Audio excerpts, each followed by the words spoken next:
Hello, everybody. Rick DiClemente with episode 195 of Astrology Unplugged. Tonight's my fourth time guest, Stephen Poplin. We want to welcome him from Virginia Beach. How you doing? You have to unmute yourself. Let's see. There you go. How you doing, Stephen? Okay, good. I thought I had the power to mute and unmute myself, but I think you've got the grand poobah power there, Rick. Yeah, you should. And, You should be able to unmute yourself. Yeah, it's good to be back, and it's such an intense time. As all of you know, as astrologers, I mean, you don't even have to be an astrologer to know, like, it's intense times. You know, it's such a crisis time in our nation. And so it's interesting also to take a look and see what the stars have to say about it. And maybe we can prognosticate and find out a couple of interesting things. Well, that's what we're going to try to do. And I'm going to be straightforward with you like I always am. This is no show for average astrologers. You got to be really, really pretty talented to deal with these kind of subjects.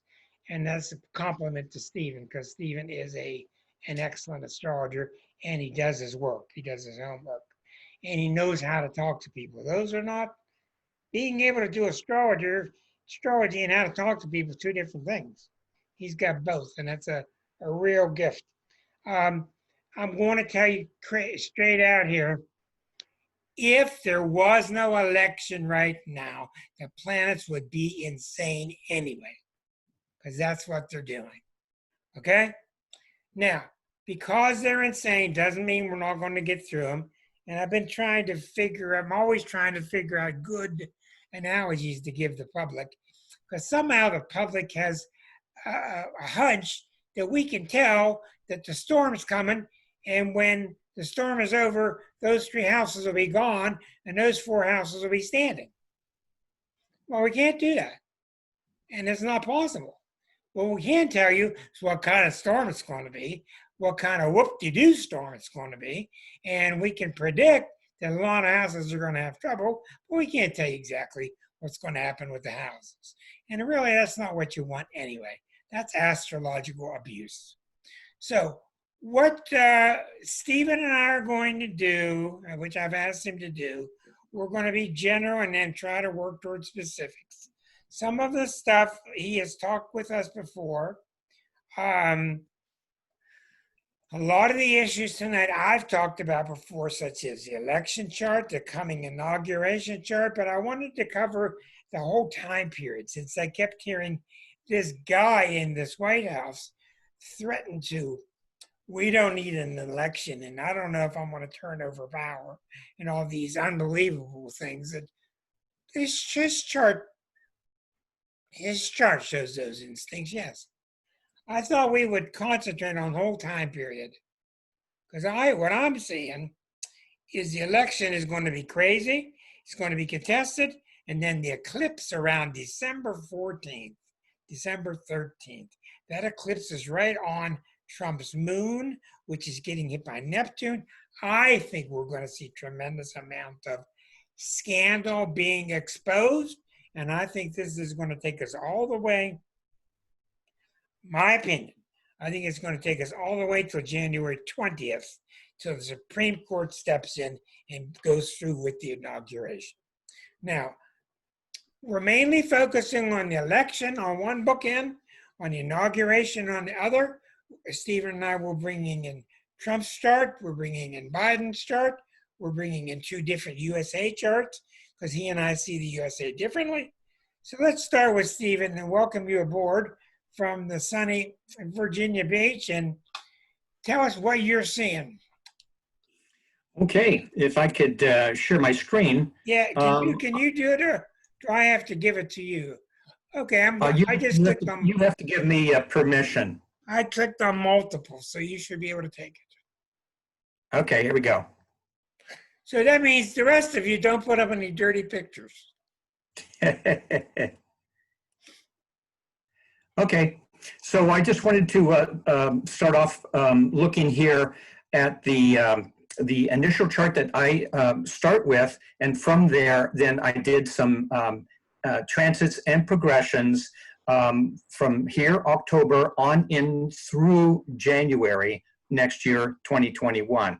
And as Rick said, we both have, different rising signs for the US chart, but I've been using this one for more than 25 years, and I'm So in feeling. actuality, what he's showing you is the birthday of the country, except I use Sag rising, he uses Scorpio rising. It's a That's right. 2 hour difference, but that's really the same day. Yeah, same day, just a couple hours difference. Of course, the 4th of July, 1776. And I showed you this chart a few months ago, Rick, and you did some quick calculations, and you looked at the Civil War of 1860, and you found that this Pluto position over here in the 3rd house. Can you all see my cursor? Okay, so Pluto, and this is one of the things I wanted to point out here, just a sensitive degree, 27 degrees Capricorn, which is the ruler of the chart with Scorpio rising. Pluto is the ruler, and this Pluto is in the 3rd house in Capricorn, which typically shows a great salesperson, someone who can be very persuasive, someone, or let's say this nation, that wants to get its message out there. And could you imagine that a Scorpio rising with a Pluto and Capricorn might be a tough player or maybe a superpower? Yeah, I believe so.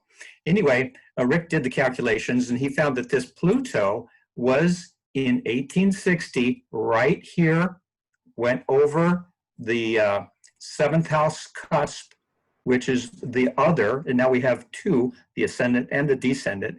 And at the same time, same year, we had a Uranus return 84 years after 1776 in the sign of Gemini in the 8th house of conflict, death, and rebirth, and the country split, and we had the Civil War. Just one reason why I've been using this chart. And it came through the Uranian Abraham Lincoln. That's right. As soon as one of the first Republican victories, when Republicans were different, then that's when, as soon as he was elected, then of course he was, anti-slavery, and then the South seceded very soon after that. So from here, one can take a look at a couple of different things, and I'll bring it up when I compare also a few charts down the way with Trump and Biden and this particular chart. But I took this, and then from here I have got this graph chart. Can you see this chart too, or do I have to click it? Yeah, we can see it. You can see it? Yeah. Okay, good.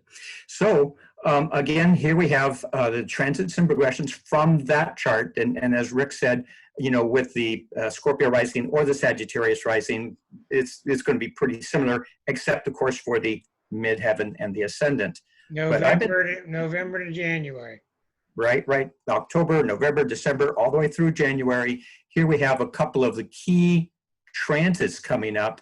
And one of the things that I would like to emphasize here is this Uranus here opposing the ascendant. And the last time it opposed the US ascendant at 8 degrees, it was last May 2020. In fact, Uranus usually is very precise in how things happen with it, even though there's always these orbs of like a couple of weeks here and there, but it could be very precise right down to a day or two. And so in May, on the 24th of May, that same Uranus opposed the US Scorpio ascendant, and on the 25th, George Floyd was killed. And from there, we had, as we all know, we had lots of protests as the planet of revolutionary protests went into the 7th house Remember, that was the same place where when Pluto went into the seventh house, we had a civil war. Well, this is Uranus. And so we have, again, minority rights. We have special interest groups. We had, as we all know, since May, protests all over the nation, which, by the way, spilled out into the world. So, as we also know, in mid-August, that same Uranus placement retrograded. And now here, we can see that on the 12th of November, right, 1 week after the election, it's going to retrograde back. I mean, right now it's so close, it's already, opposing the ascendant. It's 9 degrees. But here it is going to be, on the election, it'll be within minutes of this opposition, and then it'll be exact 1 week later. So to repeat in a different way what Rick said, there is going to be some really intense times coming up here in November. And Mercury's going direct that day. Mercury's going direct exactly on the election day, on the 3rd. And the last time that it changed direction was when George Bush was selected the first time in 2000.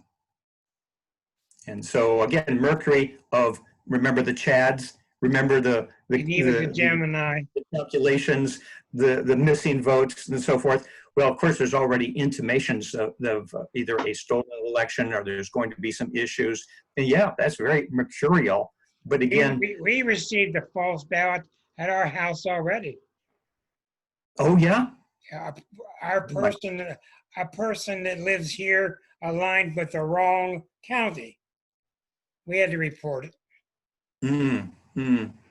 Oh my goodness. I mean, again, all kinds of skullduggery going on here. Right. One of the charts I also have, by the way, is that Saturn-Pluto conjunction from last January 2020, which I believe is very much indicative of the mafia business and politics marriage, as well as the beginning, of course, of the pandemic and the economic chaos that we're feeling right now too. That's also very significant. So again, I can refer a few different times to these transits and progressions to that July 4th chart, but I wanted to point that out, right off the bat, that's coming up very soon. In the meantime, the progressed moon from that July 4th chart is here on the 7th of October, so just last week. It's making an exact conjunction to Pluto, and then of course Pluto continues like everything else. They all move, and so they have a progressed position too. But of course the outer planets, they don't move very far, even if it's more than 200 years later. And so here it is, the moon conjuncting the progressed Pluto here the end of November. But again, all the way into the first week in January, the emotional moon conjuncting the Pluto feelings and energies and plutocracy and the skullduggery and the back deals and what's happening, what kind of negotiations and shenanigans are happening. The moon is involved with that, and the emotions are rising with misinformation and purposeful misinformation and diversion. And I don't have to tell you what's happening in the news, but it's interesting, again, that it shows up in the chart. Anything to add to that, Rick? No, I think you got that right on. There's so many things it makes me think of. Okay, let's try to take a look at something else here. I guess we close this. Yeah, you can. I'll stop the share and give it back to you. Okay. Now I want to show you something. A couple of things that are really important in the United States chart. My chart's not much different than his, but it's off by one sign.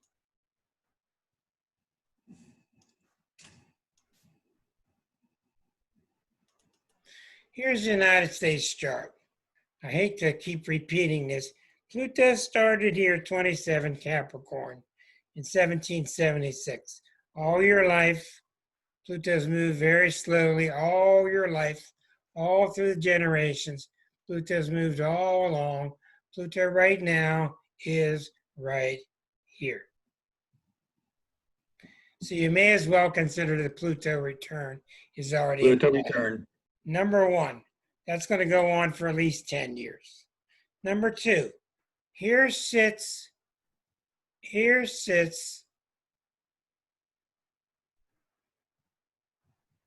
why is this not here? Here sits Eris, okay. Eris right now at this moment is sitting at 20. She's on our Chiron. She's squaring Pluto. Eris and Pluto are both on Pluto. Eris and Pluto are both on Pluto. Let me show it to you what it looks like. It's easier to see it. All right.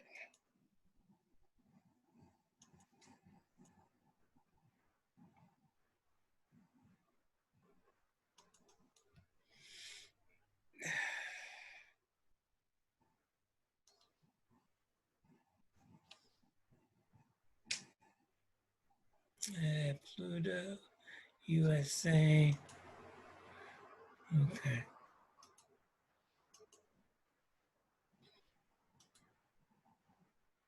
There you go. So this is the big one. Why is it not showing on your chart? Huh. There you go. So this is the United States chart in the inner wheel. You can see the Pluto has returned. This is where the planets are now. So it's going to take years for Pluto. We'll move back and forth over that Pluto. And Eris is sitting at 24. So Eris at 24, Pluto at 27, Pluto is right on it.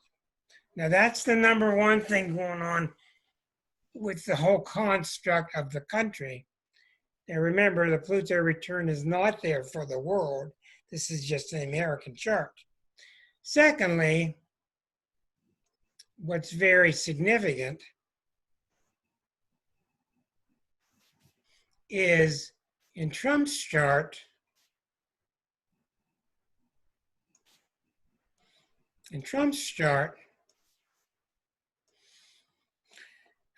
Trump is getting bombarded so heavily. Let me show you this. It's just unbelievable. And this man is protected by the planets. Okay. Here's Trump's weak spot, the Venus Saturn. The Venus Saturn in Cancer. Nobody loves me. Nobody understands me. Saturn's at 25. Venus is at 25. Pluto's at 22. Natal Saturn's at 23. Eris is sitting at 24. 24, 25, 22, all matched up against this. This is why it's been so heavy duty for him recently. Now, on top of that, Mars has just joined Eris. Now Mars is backing away because it's retrograde. But the thing I want to show you is this. Neptune is the planet of scandals. And when Neptune gets involved with politician scandals, it's got like a 99.9% reputation for the scandal being true. Now, Neptune is going back and forth 18, 19, 20, 18, 19, 20 for a couple of years. And what's it hitting? His sun and his moon. His sun and moon, and the north node and the south node. And this is why the whole country is experiencing this la land. This what the hell's going on because of Neptune. Now, if that's not bad enough, here's the real kicker. December 14th, the sun and moon are going to have a total eclipse right here. this coming December 12th, 13th, 14th.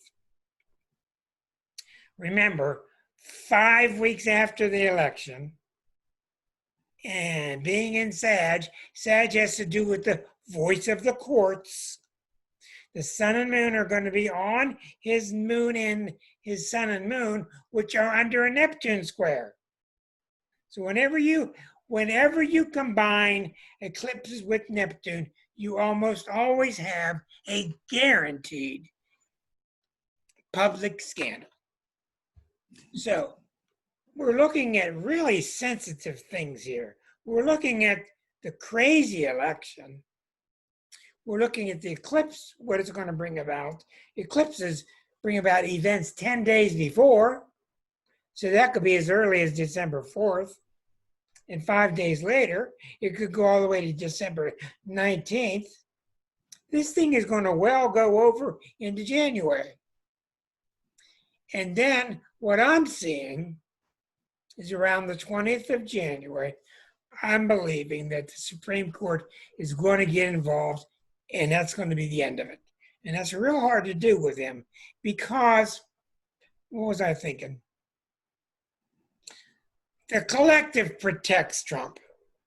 Now, there are many reasons why. One of the reasons why is because he came about as an avatar to make us see what the ugly American looks like. And we did not want to look at it for years and years and years and years. And the Europeans have been trying to tell us what the ugly American looks like. We don't want to believe it. Now, another thing is happening. I want to see what Stephen thinks about this. And I think this is really brand new thought. In a lot of ways, America has never had a collective insight. For instance, when the president said, this virus, which is nationwide, is not my problem. It's the state's problem. I thought we would see about 350 million Americans all at once doing backflips when I heard that phrase. Yet nobody did. People just went, okay. We don't have a collective consciousness to fight back. See if you tried this in Germany, if you tried this in England, if you tried this in Greece, or you tried this in France, people would be up in the streets. We don't have that kind of collective reaction because we've got it too good for too long. We've just had it, don't worry about it, it's going to work out somehow. So we got good people just like they do. But I think one of the things that's forming now, Stephen, is the collective identity is starting to form. Because as we know, a few years ago, Pluto was opposite the United States sun, and that put us into the heart of a identity crisis. And it doesn't happen overnight. I think the new identity is forming. And I think one of the things it's doing is we're forming a collective shell that's going to learn to fight back. We're going to be tough.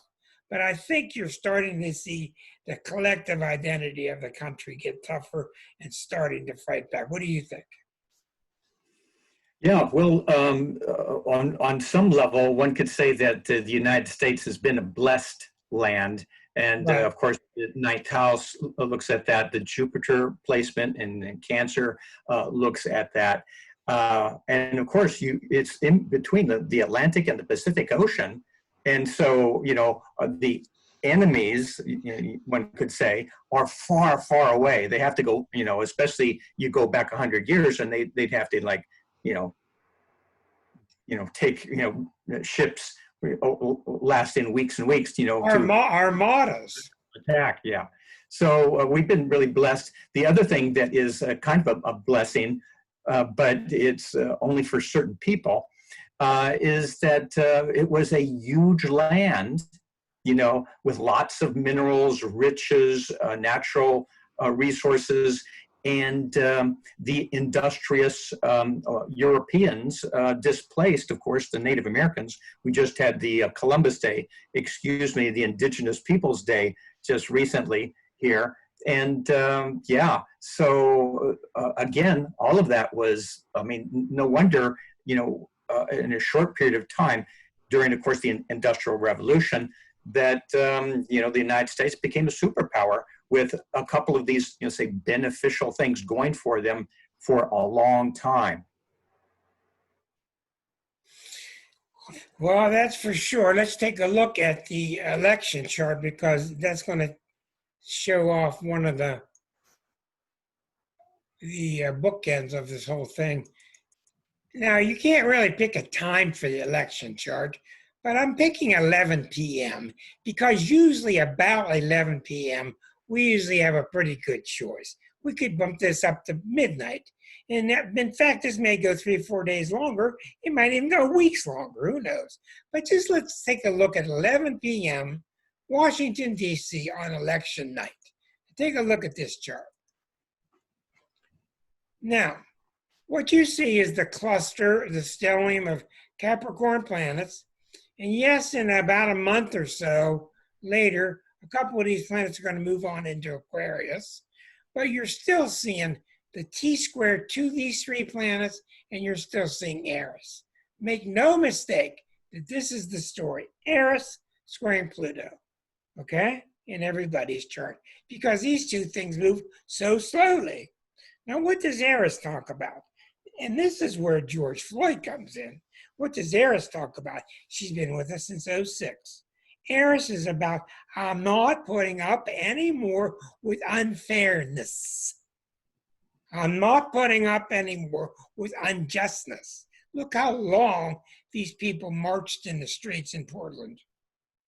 This is where this is coming from. This is coming up from females, because Eris is very much a feminine planet. She has to do with the rise of the feminine. So if you women out there are feeling this resurgence, and look what they're doing with the vice presidential debate. She kept saying, I am talking here, sir. I am talking here, sir. I mean, that was a really lovely example of the rise of the feminine. And his little arrogant, fly-headed attempt to push her back down just didn't seem to work. So the woman is on the rise. So, nevertheless, if we look at the election day, we see Mercury is opposite Eris, which is very strong, and that's all the people in the country screaming. And then what's interesting about that is one half the people are saying, hey, we're not being counted, and the other half the people are saying, hey, we're not being counted, okay? And one of them's a healthy way, and one of them's not a healthy way. And all of this tension is being shoved down to the Pluto-Saturn. So what we're seeing with Pluto-Saturn is we're seeing every institution that we have in our country is uncertain. Every single institution that we have is being called in, and they're all looking at it like, can you solve this? I don't know. Can you solve this? Can't trust the DOJ. How about the DOJ? What about the FBI? I don't know about the FBI. What about the president? Everything's up in the air. Everything's up in the air, and that's largely because of the Pluto opposite our sun, and we've not had much time to start into our new identity from the crisis. And it's also from the Pluto just destroying all the old corrupt institutions. And these things take time to get reestablished. Stephen? Very good, Rick. Let me take another step back, because that was a very interesting alignment there, of course, in Capricorn, which again reminds me of that Saturn-Pluto conjunction last January. And so if you allow me to share that screen. Which one did you want? Take a look at this. Which screen was that? Okay. So this, of course, takes us back here to last January. And although we can take a look at a couple of different things connected to this, remembering that not only did this affect the US, but of course, this is a pandemic. This is across the nations. Saturn-Pluto conjunct. Many, many countries. This one happens to be, of course, set for Washington, D.C. And I just want to point out a couple of different things here. Look at that stellium here. I used a couple of asteroids too, but in a very close alignment here from Mercury up there in the ninth house at 23, Capricorn, Saturn 22. Pluto, of course, was the Saturn-Pluto exact there in January, but also Ceres, a goddess of the cereal, of harvest, of food. And then right close to there would be, of course, the sun, 21, almost 22 degrees. So what an alignment that was. And of course, that is, you know, a big stamp about the not only the pandemic, COVID-19, but also worldwide restrictions.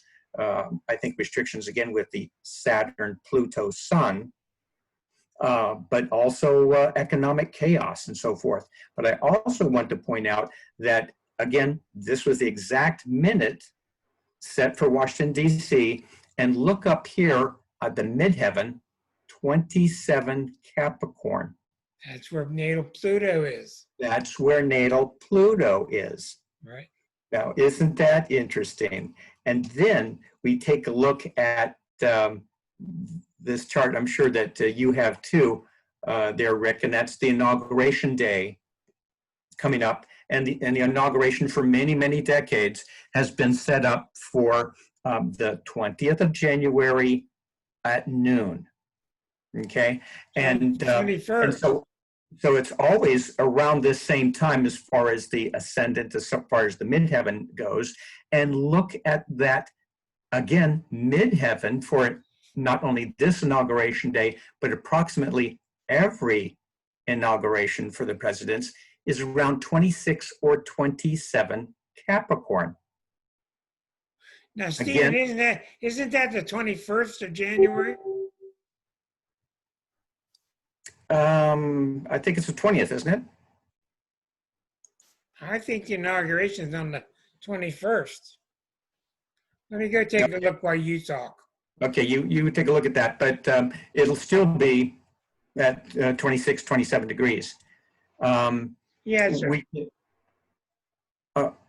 Yeah, I believe it's the 20th, but you double check that, okay? Anybody else? Yeah. Check that in the comments. It is January 20th. You are correct. Okay. I love being correct. I love being incorrect. Now, one of the interesting things about this, as I said here, the U.S. natal chart, whether that be Sagittarius or Scorpio rising, is 27 degrees Capricorn with a Pluto. We're having a Pluto return. That Saturn-Pluto conjunction was, to me, the beginning of the U.S. Pluto return. The exact Pluto return is going to be 2022, but like Rick said, it's going to be for many, many years because it moves so slowly, but it's right there right now. But I found it very interesting that in my chart of the U.S., the ruler, Pluto at 27 degrees Capricorn, with every inauguration, it's 26, 27 midheaven, which of course the midheaven is the ruler, it's the president. And so anyway, that's one particular thing I wanted to have you take a look at. The other thing, and I've read this a couple of different places with other astrologers, the moon on that day is void of course. It's 29 degrees Aries. So classically, there's a little bit of a superstition about this, but with some people, that you do not begin any endeavors with a now, moon. What that means for you folks that don't know is the moon is at the last, it's in a position where it's not making any aspects to any other planet. No sextiles, no trines, no oppositions. That time period between then and when it goes into 0 degrees Taurus is called its void period. It's kind of like being at a party and it's the party stuck in the doldrums. You can't get anything to happen. Yeah, and it's really time to leave the party. It's like it's dead. It's like come back in an hour. Yeah. You don't. Even the drinks are bad. So, yeah, there has been some talk that with this void of course, whoever may be inaugurated may not finish their term. And that then points towards Kamala Harris if Biden wins. Personally, I do believe that Biden will win, and I also believe that Trump will contest that. But that's no big news, I'm sure. Well, let's take a look at that because you would have to look at that point. Let's look at Biden's chart. Okay, in Biden's chart, if something such as that gets confused. There's Biden's chart. Okay, here's Biden. Where would you look in Biden's chart? You would look at his partner. There's no vice president in a chart, but there is a partner such as marriage. So the seventh house would definitely be his partner. So if something were to happen to him, you should see something clearly happen to his partner's house. And his partner's house is Gemini.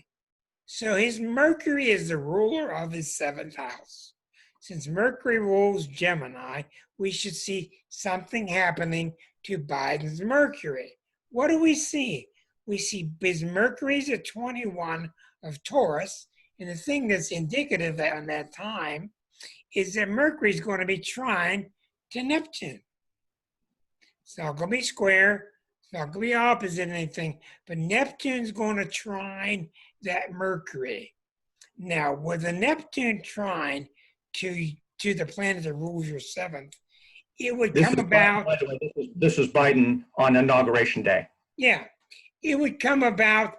It would seem almost heavenly, like the heavens just wanted this to happen. It would seem like it's beyond our control. And with Neptune there, a lot of people bitching about the decision, a lot of contesting of the decision. So we're definitely seeing problems around the election. We're seeing voodoo time. We're seeing all kind of question of going on. Let's take a look. Here is the 2020 election once again. All right. Now, there's many times you could do this.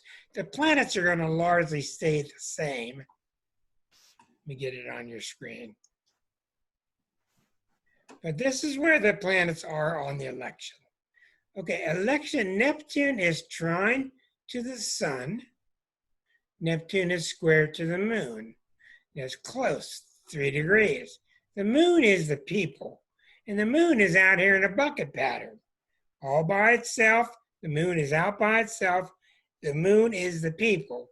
So we're going to see, no matter what, surprise, surprise, we're going to see Neptune square the moon, which is indicative of no one's going to want to accept the results. They're going to, and beside that, they're going to keep muddying up the results by trying to solve it. So one of the things that's going wrong, we're going through this enormous Pluto transit, which means most of our institutions have decayed. We're going through this delayed self-Pluto-Sun identity crisis, so the new identity is not ready. We're going through the Pluto return, which is just starting. So it's kind of like everybody in America and around the world. The Americans are going, well, who do we look to solve it? And the rest of the world's looking at who's going to take over things. So the whole place is just tipped over, confused. And I'm sure there are several Eastern Bloc countries that are real happy about this. So where do you look? Where do you look for where the masses come? A couple of things are happening. If you take a look at today's chart, here's today's chart. These are very difficult times to analyze. It's really not much longer till Saturn and Jupiter are going to go into Aquarius. These are very, very good signs. Okay? When planets start going into Aquarius, you get out of this protective mode, which is Capricorn Cancer, and you get more into a mode of let's think about the whole country as one. So that's a real positive thing to look at. If you take a look at the chart for the inauguration, look here, 4 planets in Aquarius, just by January 20th. You're right, it was January 20th. Sun, Saturn, Jupiter, Mercury. So we're starting to see this gradual shift. And I think you're all starting to see by watching the news and being on the internet, etc. You're seeing all kind of new grassroots campaigns taking over. All kind of new stuff. So it's both exciting and shocking, scary. And if people come up to you and say to you, here's what I do. People come up to you and say to you, it looks pretty scary. I hope we get back to the old ways. What do you think? What I do is say, well, what do you think? That pretty much stops it. Because I don't know. What do you think? Rick, could you bring up that November 3rd chart again?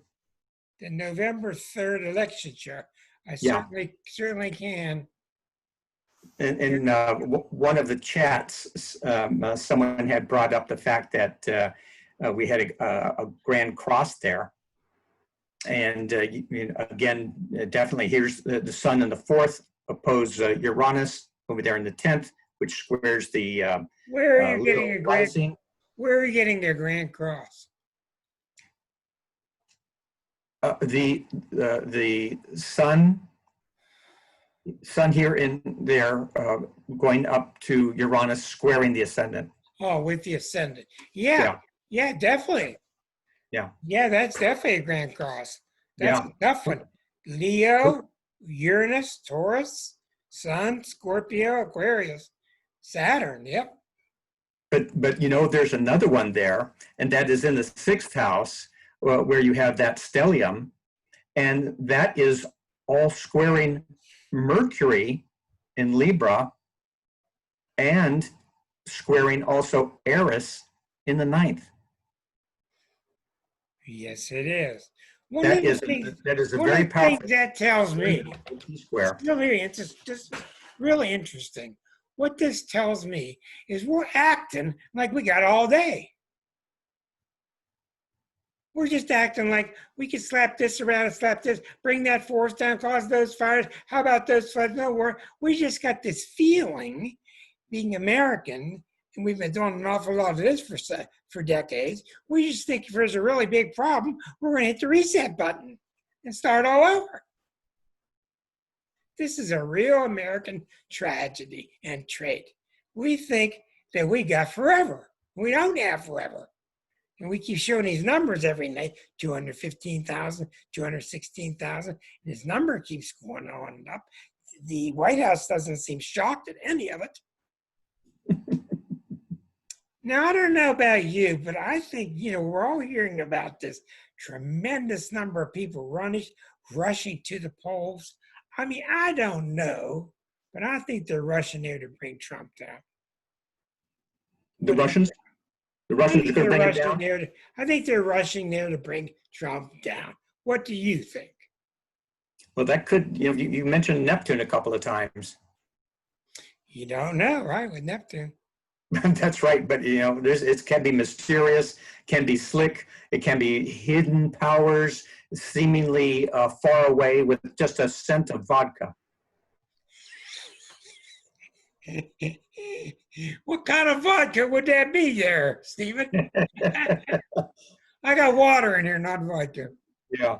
Let me show you another interesting thing. If we can take a look back here to the last 4 years without really crying, but it is an issue. But we're looking at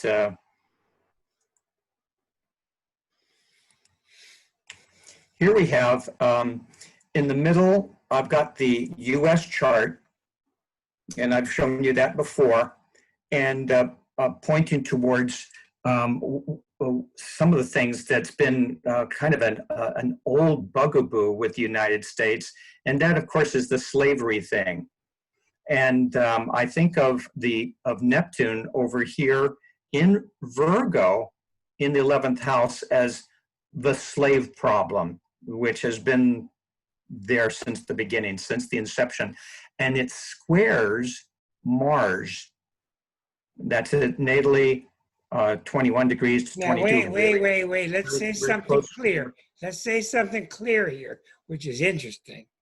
When the country was founded, there was no Neptune. Neptune was not known till the mid 1800s, which is when slavery became the big deal, right? Right. So that's 1846.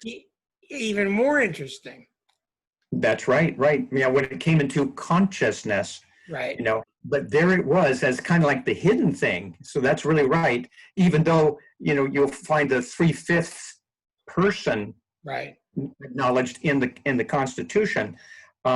Yeah, so it's always really been there, but you don't want to really talk about it. But that square has always been there, and that's where, again, Mars in the Gemini thing, besides Uranus and Gemini, and there's always been two parties, that particular Mars placement is there. But I put now Trump's chart on the outside here. And again, to take a look at, how has that personality affected this nation for the past 4 years? I don't have to tell you how that happened, but it's interesting astrologically to see that. You see over here in the 8th house, I had mentioned that Mars in the U.S. natal chart, but there is a Trump's Sun, North Node, Uranus, all right there, all pointing towards this Mars in Gemini in the 8th house. I mean, there's a story right there, remembering that all of that squares the Neptune in Virgo, as I had mentioned before. And so, I've discovered recently that Mars is a really big problem, because we've been living all this time born with Mars and Gemini, which was cutesy, but finding out in the mid 1800s that it was closely squared to Neptune. This is our disposable country. You don't like it, get rid of it. Hey, you don't have to put up with it. Try that, throw it away. Try that out, throw it away. So this is a real childlike, delusional Mars that we have that really needs help from other planets. And then there you go with his Sun feeding it, right? His Sun feeds it. And where's Neptune now?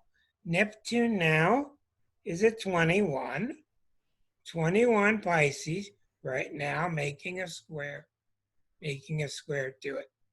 He really knows how to take advantage. Like the fog is on the stage, and then the thieves are walking around stealing all the things they can while the fog is there. Then the fog lifts and you wonder where all this stuff went. That's very much Trumpian. I wanted to compare that to Trump and how he really, of course, when any particular person galvanizes, touches off a chart, speaks to a particular element within the natal birth chart of a nation, then that, of course, gives one enough power to become elected, to get a lot of votes, to stir the people here.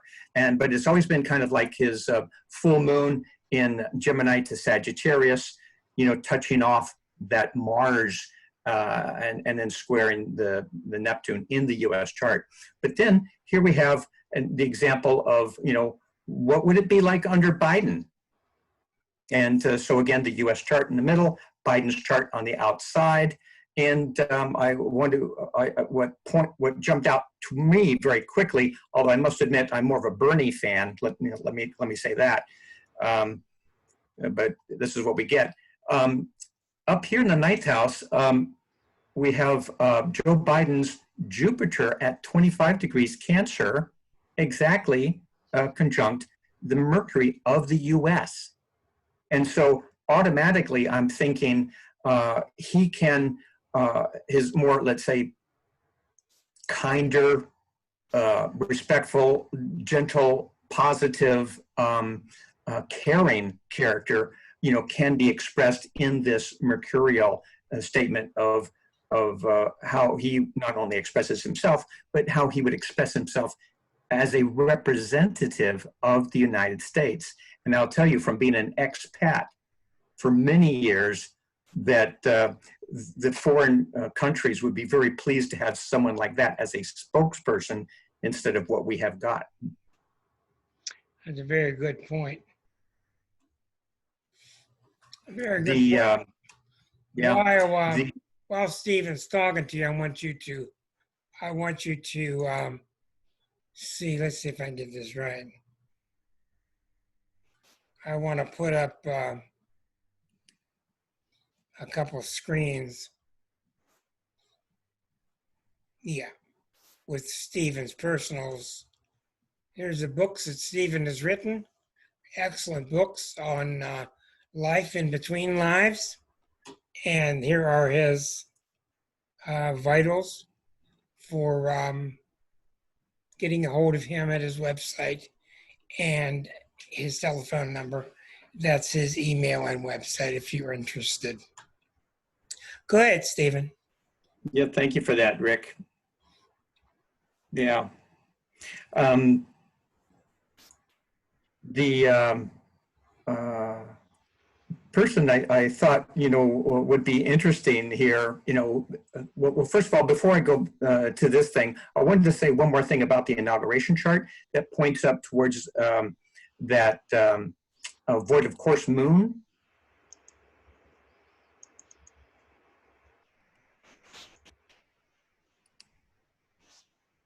And here it is again. Here we have, again, at noon on that day, that not only do we have a stellium up there in the 10th house in Aquarius, which is, wow, isn't that finally nice? Truly, I think that by the time we get to December and when the planets go into Aquarius, we're talking about Jupiter and Saturn, beginning of a great migration, as it were.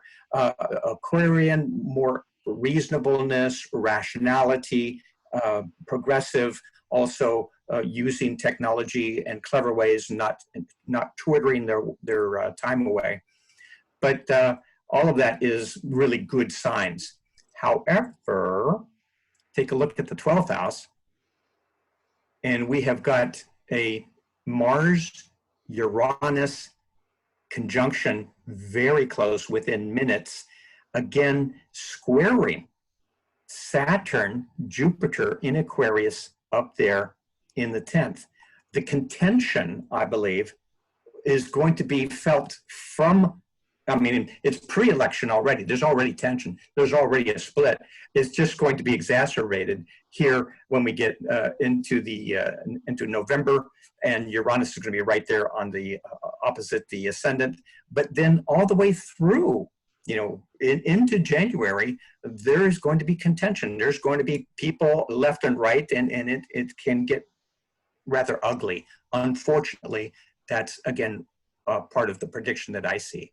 I hate to say that, but well, Stephen's exactly right. And Elke, who wrote in, not all you YouTubers can see our text messages, but by the way, you YouTubers, we're always glad to have you from anywhere in the world. If you do want to join us any Thursday night at 8 p.m. Eastern, just go to astrologyunplugged.com, and that will give you the link. Go to Google, type in Astrology Unplugged. That will give you the link to join us for free Thursday nights, Eastern, 8 o'clock.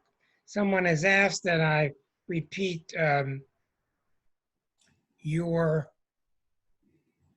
books.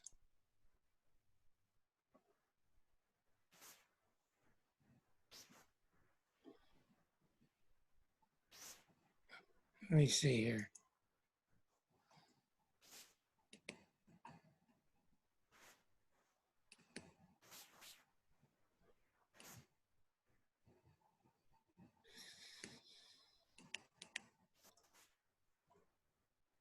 Give us a word or two on your books, would you please? Okay, Much yeah, more, yeah. much more than astrology. Because yeah, having been there with that. So the besides having my hat connected to astrology, I have also been involved with reincarnation for a long time. I been a past life regressionist for 40 years. And so these two books are the result of many years of research.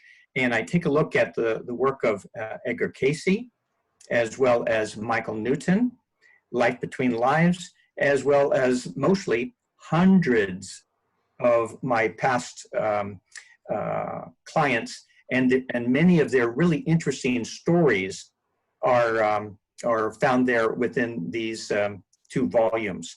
So reincarnation, past lives, life between lives, and as an astrologer, I can't help to put a couple of different astrological ideas and perspectives in there, especially since Edgar Cayce and Rick and I, we talked about Edgar Cayce before, and his astrological perspectives is that we as souls had these experiences on other planets in between incarnations.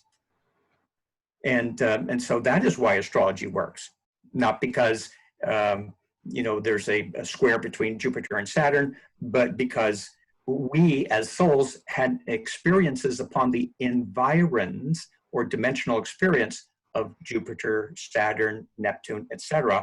And then we were incarnated back to the earth and brought with us those memories and lessons from those environments, from those vibrations of the outer planets and the inner planets.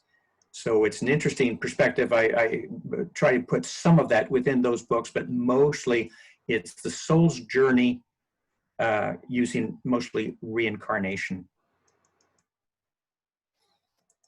Here's Stephen's contact points once again. Some people have asked for them.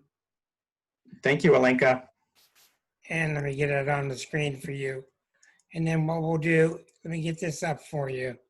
And that we will do, we will open the phone lines for the last half hour for you and your questions with Stephen. These are Stephen's links. And you, if you want to unmute yourself and follow through with any question about these upcoming dates, we'll be glad to adjust them. If not, you'd like to ask Stephen something about his regressive hypnosis, all the different wide things that he does. He's really, really experienced. He's been around the world doing a lot of these things. His website's really good. His videos are good. So I highly recommend him. Anybody want to go ahead and unmute yourself and ask a question? Feel free to.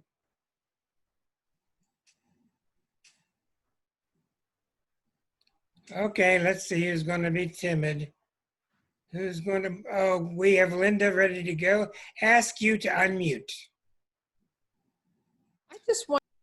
Go ahead. I'm sorry. Okay, there you go. I do that all the time when I teach. It's like a mutual muting thing. I just wondered if you ever did any past lives charts for someone like Joe Biden or Donald Trump, just out of curiosity. If you ever. No big celebrities or power players or politicians. No, I haven't. You have to have people there with you. Is that part of the, do you have to have contact with the person to do it, or? Yes, you do. And usually it's a hypnosis experience where they would want to find out about such things. And I'll tell you that, there's a lot of people in those positions, and I'll call it a conservative position of mainstream power. And then they don't necessarily believe in this sort of thing. So they wouldn't come to see me in the first place. Yeah. I tried to have a practice in Washington, D.C. I was there for about 5 years. And as we all know, there's a lot of federal employees there. And so I had many who secretly came to me but then they wouldn't talk about it with their friends. And so it was really hard to get referrals because they didn't want other people to know that they were into this stuff. Claudia wants to know if you can do these things over Zoom. Yes, I can. In fact, more and more, I've switched from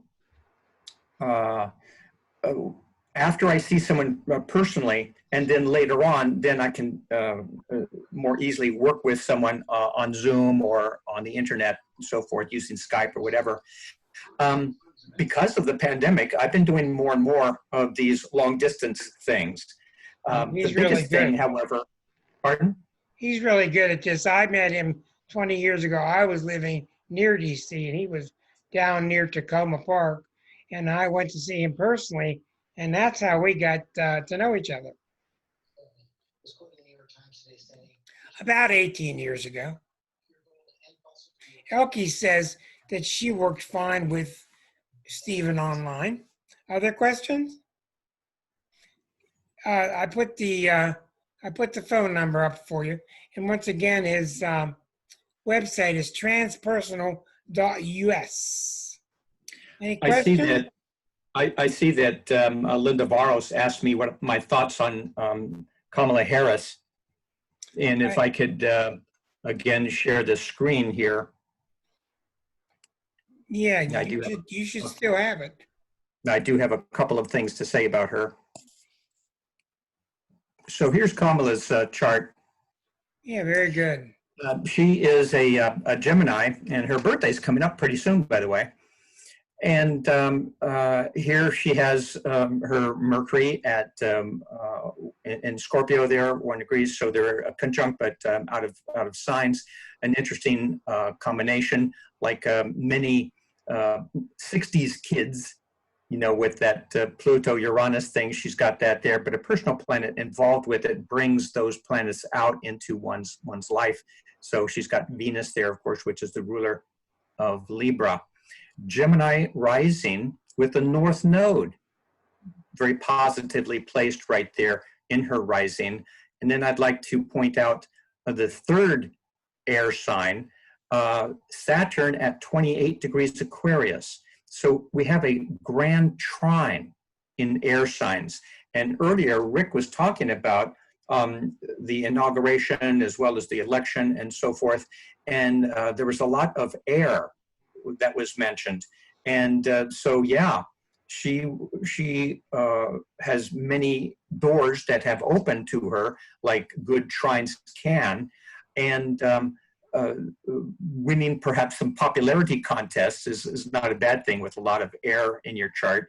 And I think she did fairly well with that debate, considering her opponent, who was a bit like a bulldozer. Yes. Well, one of the things you've got to keep in mind, and there's so many things to keep in mind. Let's see here. Well, also recognize that she's got her moon at 27 degrees Aries, and that is squaring that famous Pluto. Right. So there's going to be some contentions, and yeah, you know, you can't win all the popularity contests, and there's some people who really don't like her.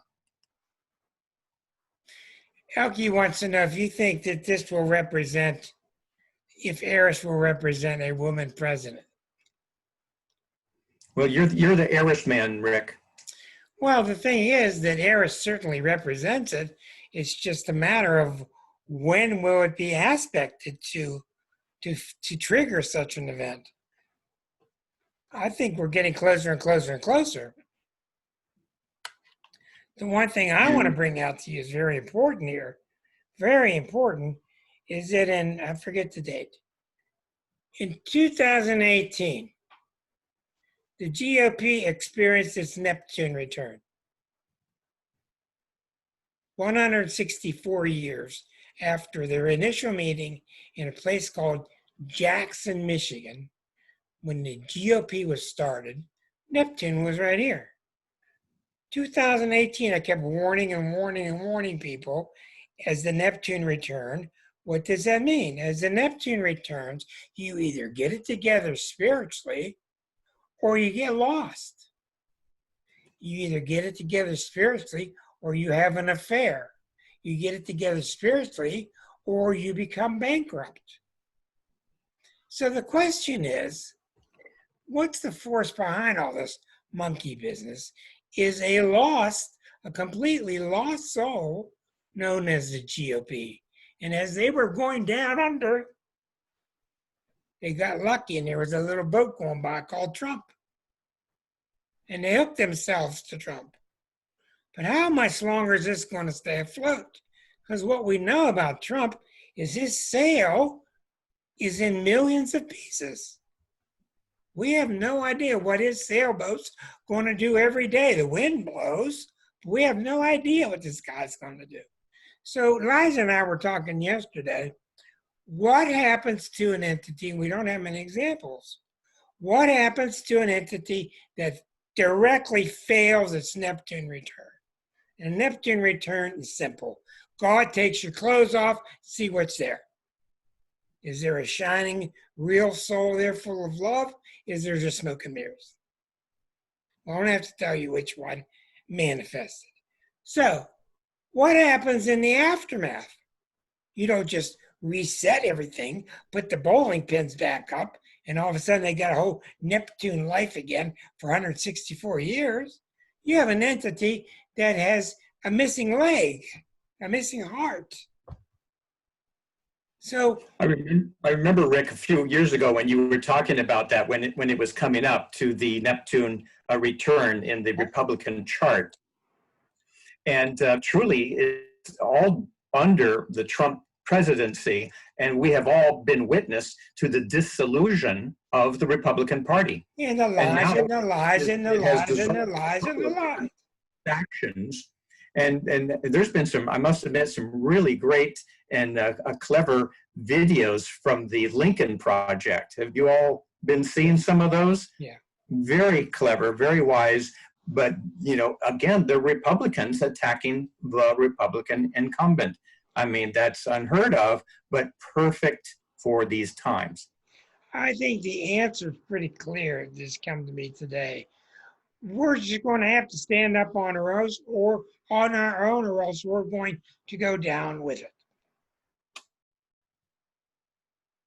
That's what I see. What do you think? Waldo, what do you see in the Yucatan? That's how I see it. You are muted. You are still muted. On mute. Okay. Question for Steve about the inauguration day, because that's what I see there. There's kind of can give you some knowledge. First, the Uranus and square the Jupiter. I see that Jupiter and Saturn, but Jupiter is more stacked in your chart. But Scorpio ascendant. Would you like to see the your U.S. chart? Your U.S. chart. Right. You're using your U.S. chart for the inauguration also, no? Mm-hmm. Right. And let me show you that.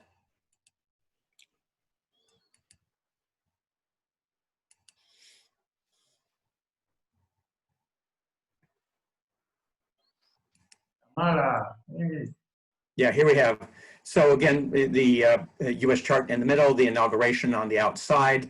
Look at that third house. It is so packed. It is so busy down there. And again, we know that the U.S. Has that moon in Aquarius.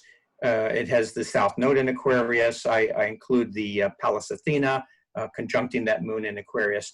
And so I find it very gratifying to see those planets really, you know, kind of all moving into the Aquarian thing, which I'm hoping is the promise of what we can be, the promise of being a great country that from time to time in our history, we have shown some generosity, some vision, introducing also many educational and progressive and scientific and even electronic these days inventions and innovations out into the world. Very kind of third house, very Aquarian. It's always kind of been there with the, the moon in a national chart oftentimes represents the people. And there in Aquarius, it's been always a very innovative people that, let's fix it, let's find out how to do it, let's build a better mousetrap, let's also explore things and explore, number one, this land. So it's always been there, and it's a lovely trine from there up to that cantankerous Mars in Gemini that has periodically caused some problems.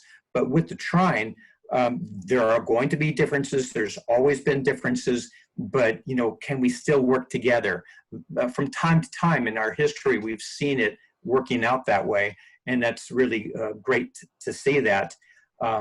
And at the same time, we have got that Pluto return, showing up here right now, 2020, 21, 22.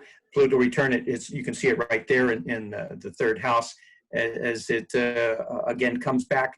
And Rick had mentioned before, kind of like our cultural karma, that which we have to probably learn as a nation, whether we like it or not. And sometimes I think that, basically all nations have got their national personalities. And we've been a teenager for a long time with lots of vim and vigor, and we can do this and we can do that, but we're rather also brash, and we're got, poking into everybody's business. That's very much of, part of the American way. But here we are, maybe at a point where, are we like an alcoholic, who has to hit bottom, who has to lose things, who has to lose friends, who has to have a failed economy? Are we facing kind of like a karmic variation of this alcoholic personality who's really having a rough time, and he was in a kind of a delusional state right now? And it's not until we get slapped in the face. And as I said, I lived in Europe for many years. They were slapped in the face a couple of times with the First and Second World Wars. And so it's been really quite difficult in many different ways. And I'm hoping that as we all get collectively slapped, that there's going to be a wake up and a sobering. And with that comes, some therapy and, take a look at what you've been doing, come clean, and all of that stuff. I think what Stephen's saying is extremely accurate, what I'm hearing. And it's kind of answering our own questions that we've been generating through this show every week for the last 3 years. We keep looking like, who's going to solve it? Where's the Lone Ranger? Where's the man on the horse is going to ride in and save the day? Well, it's just not there. And I think because of that, we're going to see religion changing. We're going to see the expectations that we have put upon our own government changing. We're going to start to admit that we've been a democratic socialist country for a long time. It's just we didn't use those words. And we're going to see the big problem now with you see all the Pluto Saturn is you're seeing two worlds. You're seeing one world that's blaming all the new stuff, and they want to go back to the old, and they want somebody to shoot. I don't have to tell you what group that is, and they're not looking for any discussions. The other group is being much more reasonable, and it's growing up, and it's evolving from the grassroots. Now, when you go through a change in the collective, a collective change is a very powerful thing that we take for granted. In other words, when you talk publicly nowadays about being raped, people don't broadcast it, but they talk about it publicly. You didn't talk about this in 1940. You didn't talk about this in 1960. The collective changes over time. And I think that what you're seeing is we're just going through so much at one time. We're going through the identity crisis at the same time that we're having to change everything about how we relate to all the other countries in the world, not only going out and repairing all the damage that this clown has done.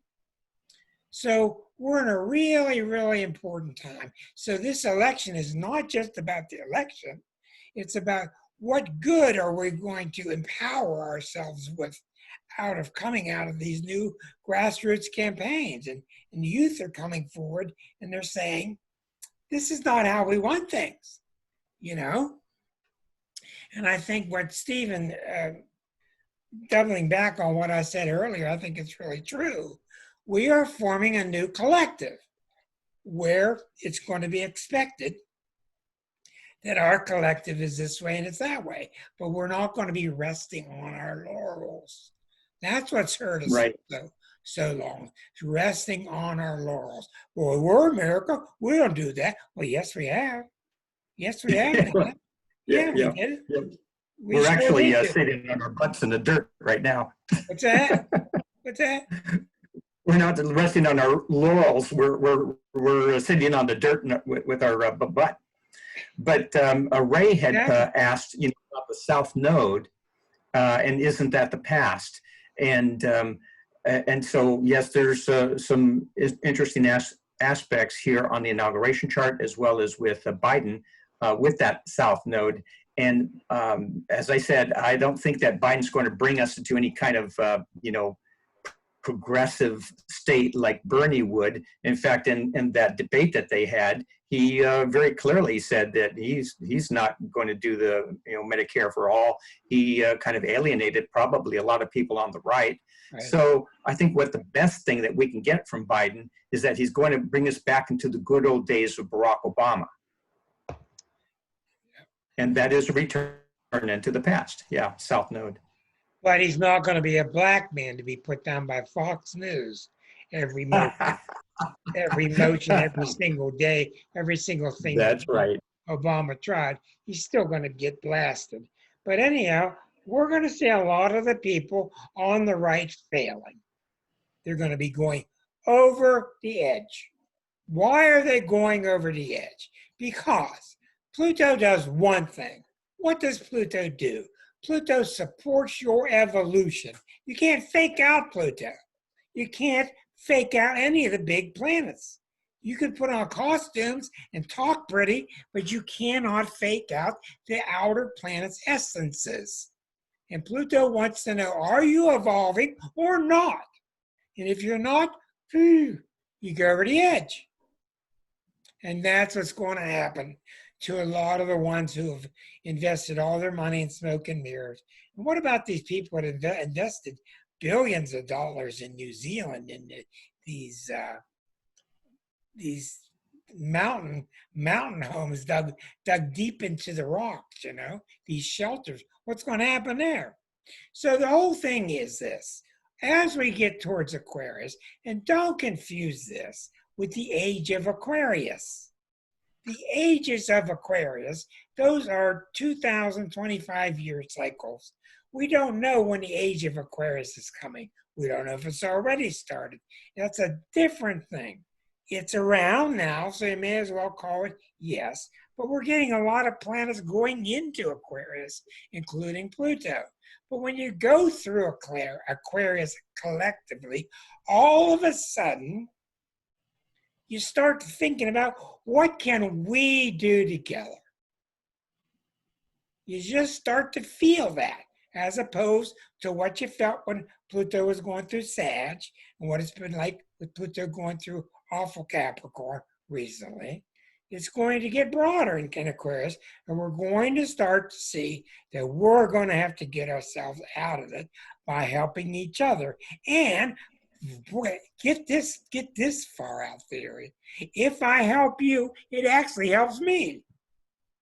And how in the world can that be such a shocking theory in the year 2020? Why don't you wrap things up, Mr. Stephen? You've been away for a long time. enjoying the beach down Okay. in Virginia. We'll have you back Yes, again for yes, sure. Why don't you let us end yes, and things the way you would like to tonight? And it's nice having a conversation with everybody about, we love politics and astrology, and interesting to take a look at these cycles. And it's all quite fascinating how it happens and how it unfolds, because we have, of course, all of the different personalities and all of the sometimes stupidities that happen in politics and in nations and corporations and so forth. A lot of greed and so forth, unfortunately, is a part of the system. As I said, I think the best that we can get from this 2020 election is a Biden presidency that could turn into a Harris presidency. And so again, I'm not looking for any great, democratic socialism or innovations that I have seen personally with a lot of the, especially Scandinavian countries, but a lot of European countries that really take care of their people. Partly it's because they don't have a huge military. I mean, so much money, so much energy goes into our weapons and into our military. I mean, what a waste that is. It could be going into public works and so forth. So 2020, and I think there will be contentions. I think there's going to be a lot of unhappy people here coming up, and some of them have weapons. So that's part of the truth. But the best that we can get is like Biden, which is really certainly not a radical visionary. So it's going to be probably 2024 that in that particular election that things can really start to shift. And I say that partly because in 2025, 26, we have got the Saturn-Neptune conjunction that is going into Aries, and that is a revolutionary, more socially conscious thing that's going to, remember that this is not only just for the US, but this is a worldwide aspect. And so I think that there's going to be some real innovations, but it's not going to be with this next administration. It's going to be with the one thereafter. Maybe AOC is going to be involved with that. She probably will be. Her and Brown, the Brown AOC campaign. Here we go. Hey, thank you, Stephen. It's been such a delight to have you back with us again for the 4th time. We appreciate you on such a difficult subject. People got your contact numbers. You YouTubers that stuck with us, thank you very much. This will be up and broadcasting on YouTube in a couple hours. I want to thank everybody. It's so good to see Winnie and all the old timers. And please join us next week. We will be doing regular astrology, and we're building up to the 11/19, November 19th, the 200th show with our fabulous guest, Nook Sanchez, on the Course in Miracles. You won't want to miss that one. Thank you all. We love you all. And please join us next week. Thank you, Stephen, once again. Thanks. Thank you, Ray. Bye. Thank you, Stephen. Thanks. Nice to see Bye-bye. everybody.